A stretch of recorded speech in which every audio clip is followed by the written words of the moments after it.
ሀጂ አወልና አቶ ታዲዮስ ማሰብ ያለባችሁ እንደ አዲስ ማሳ ነው።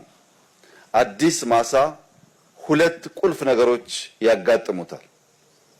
በመታረሱ በመቆፈሩ ምክንያት የተዘራ ዘር አለ።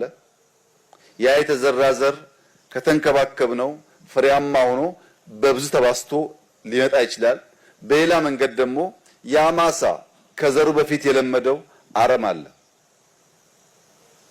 አረም ከአዲስ ማሳ ይነቀላል እንጂ አይጠፋም። በአዲስ ማሳ ዘር ይዘራል እንጂ እንክብካቤ ካላገኘ አይበቅልም።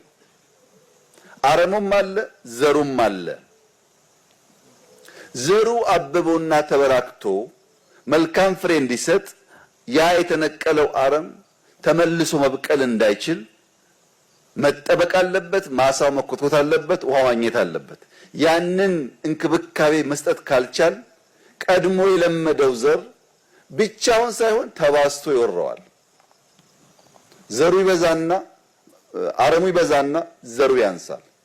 ያ እንዳይሆን መልካም ጅማሮ መልካም ስራ ያየን ቢሆንም አረሙን በቀጣይነት ማጥፋትና ዘሩን ማባዛት ግን ገና ተጨማሪ ድካም የሚጠይቅ ስለሆነ ለሀጂ አወል ለአቶ ታዲዮስ አደራ የሚሰጥ ጉዳይ ይሆናል።